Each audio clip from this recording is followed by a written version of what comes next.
Bueno, déjenme empezar por el tema este de lo que he bautizado como el difuminado menjurje ideológico de nuestra competencia electoral.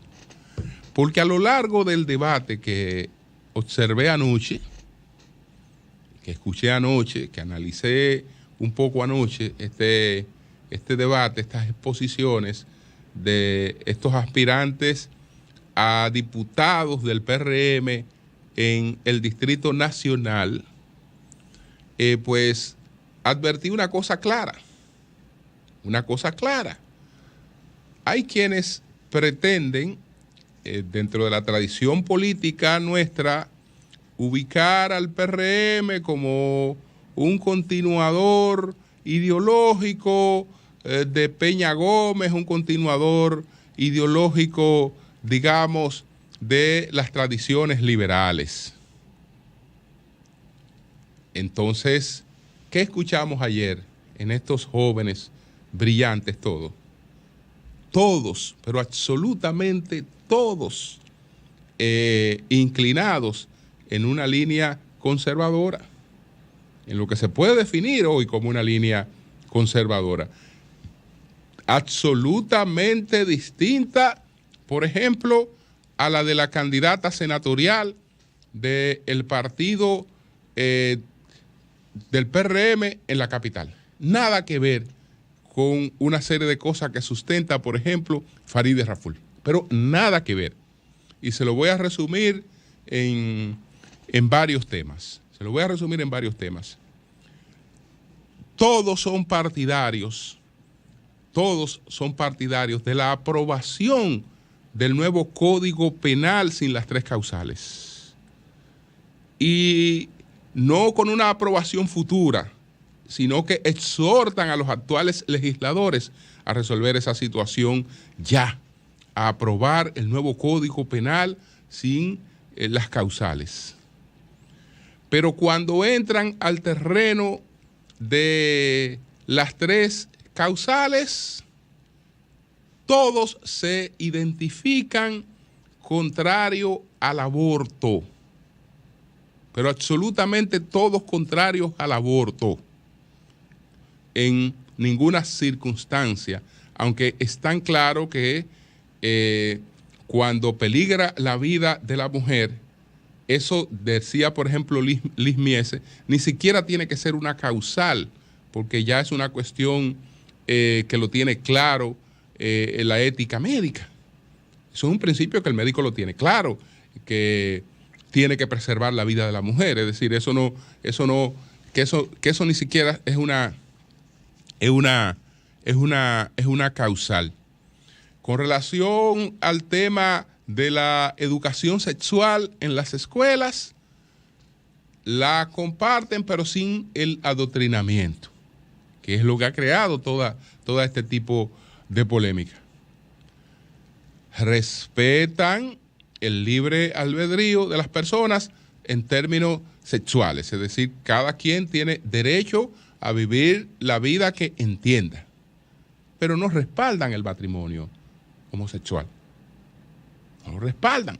Entonces, ustedes ven que todos están encuadrados, pero todos, porque siendo esta cantidad de aspirantes, lo más lógico es que aparezca ahí uno que piense diferente. No.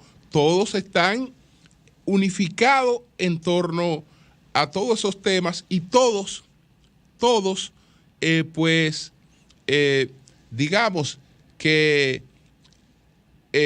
apuntan hacia una línea conservadora. Todos. Entonces, todos los candidatos de un partido que algunos pretenden presentar como un partido liberal, pues ustedes lo ven que son conservadores. Pero, ¿qué ocurre? ¿Esto es con ellos que ocurre? ¿Esto pasa con ellos? No. Vamos a ver a los otros. en la medida en que se vayan dando las exposiciones, y probablemente vamos a tener mucha coincidencia y vamos a tener muchas exposiciones realmente parecidas, porque así ha sido siempre. Aquí se ha intentado, pero eso ha sido forzado, dividir nuestras incidencias históricas en términos de un supuesto enfrentamiento entre liberales y conservadores. Pero eso es muy traído por los moños, porque cuando usted va, y yo me he ocupado un poco de eso, es una de las cosas a la que dedico tiempo, una cosa a la que dedico tiempo, es decir, yo conozco lo que piensan, lo que plantean la mayor parte de los pensadores dominicanos, y me falta mucho por conocer, pero conozco bastante. Entonces, cuando veo este apelativo de que supuestamente habían sectores conservadores y habían sectores liberales, cuando usted va a ver eso no tiene sustento.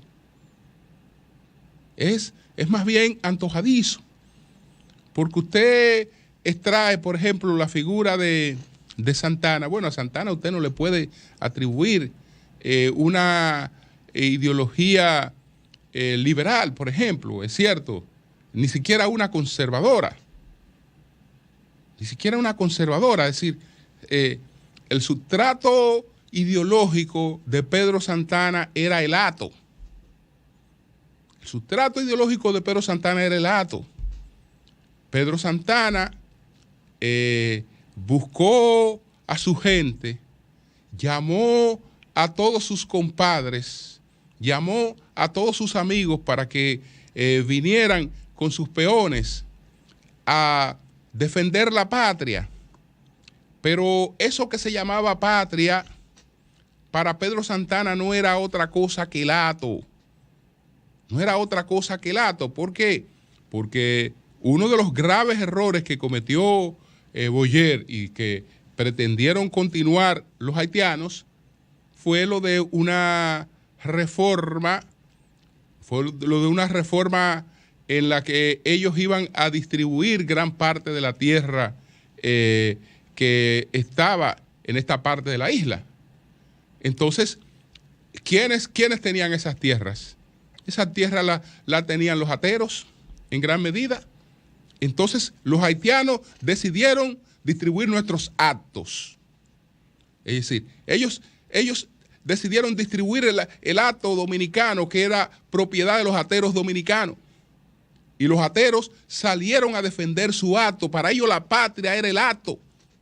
Y salieron a defender el hato. Porque ellos no conocían de otra cosa. Ellos no conocían de otra cosa.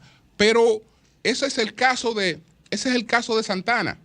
Pero el caso de Santana no es el caso de quienes discutieron la primera Constitución Dominicana. Ya ahí estábamos hablando de otra cosa. Ya ahí estábamos hablando de un dominio pleno de las ideas liberales que estaban en boga. Pero cuando nos ponemos a buscar quién es supuesto padre del liberalismo en la República Dominicana, ¿de quién te van a hablar? Te van a hablar de Ulises Francisco Espaillá. Por un sesgo. Por un sesgo. No. Porque para usted decirme que fulano era liberal, vamos a hablar de las ideas, de las ideas que seguía esa persona. Vamos a ver dónde se origina el liberalismo y quiénes eran los seguidores de las ideas liberales. Él conocía a Luco. Él conocía a Luco. Él conocía a Rousseau. Él conocía a Smith. Él lo seguía. Entonces, los que seguían a esas ideas y los que plasmaron esas ideas en la primera Constitución Dominicana plenamente fueron otros, los que llamamos supuestamente conservadores. Y el padre del liberalismo en la República Dominicana no es otro que un señor que se llama Buenaventura Báez.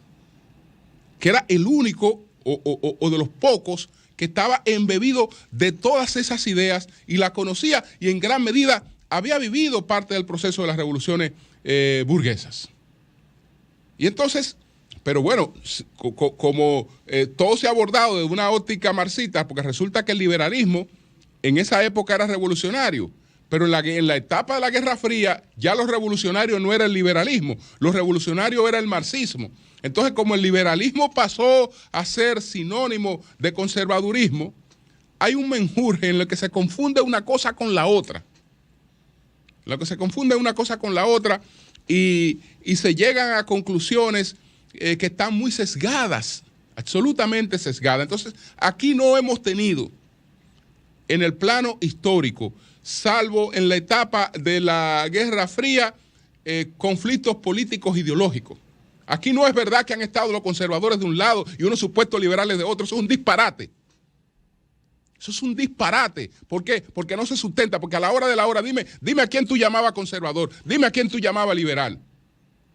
Y vamos a ver las ideas que él tenía. Y vamos a ver a quién él seguía. ¿A quiénes él seguía? ¿Qué cosas habían en su cabeza? Y entonces ahí tú te vas a encontrar con la observación que le hacía de anoche, del debate de anoche. Bueno, supuestamente estamos hablando de expositores de una ala liberal. El discurso absolutamente conservador. Porque eso hemos sido siempre. Así nos hemos manejado siempre. Bueno, déjenme hablarle un poco